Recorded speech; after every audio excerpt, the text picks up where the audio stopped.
விலங்குகளோட பிணங்களுக்கு பூச்சிங்க கூடு கட்டுறது அவ்வளவு அபூர்வமான விஷயம் கிடையாது. பட் ஒரு மனுஷனோட டெட் பாடியில நாங்க பார்த்தது இதுதான் first. ரட்சியோட ஆட்டம் நிக்க போறதில்லை. ஏப்ரல் 17, 18, 19 தேதிகளில் பிற்பகல் 1:30 மணிக்கு இன்ஸ்பெக்டர் ரிஷி. ஆனா ஒருத்தன் ஜன்னல் வழியா வந்து காவேரிய சுடும்போது ரூம்ல ஜனா தம்பி இல்லையே. அப்ப இவர் எங்க போனாரு?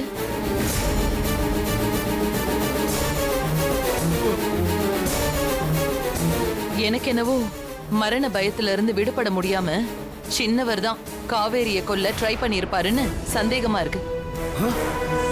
அண்ணி, நான் பண்ணல அண்ணி, என்ன நம்புங்க. அப்ப அந்த நேரம் ரூம்ல இல்லாம நீங்க எங்க போயிருந்தீங்க? இப்பெல்லாம் தூக்கமே வர மாட்டேங்குது. எவ்வளவு நேரம் தான் புரண்டு புரண்டு படுக்கிறது.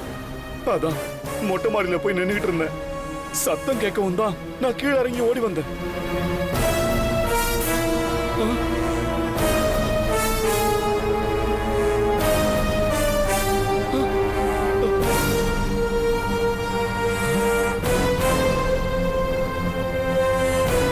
என்ன எல்லாரும் அப்படி பாக்குறீங்க?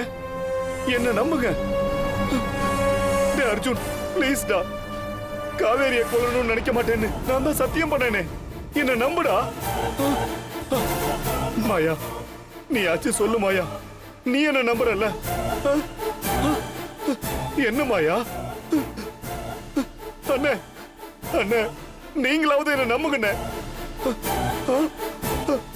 அண்ணே, எல்லாரும் என்ன சந்தேகப்பட்டா உண்மையான கொலைகாரன் தப்பிச்சிருவானே.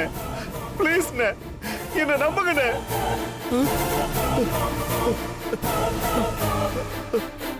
காவேரி, நான் தான் உங்ககிட்ட சொன்னேன்ல, ஏதோ முதல்ல அறியாம தப்பு பண்ணிட்டேன், மறுபடியும் உன்னை கொல்ல முயற்சி பண்ண மாட்டேன்னு நான் தான் சொன்னேன்ல.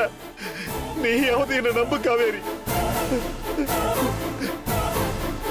காவேரி, காவேரி, ஐயோ ஐயோ ஐயோ, ஏன் என்ன யாரும் நம்ப மாட்டேங்கிறீங்க?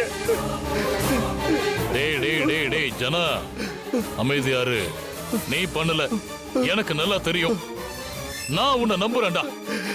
அண்ணே, இப்பதான் எனக்கு போன உசுரை திரும்ப வந்த மாதிரி இருக்கு.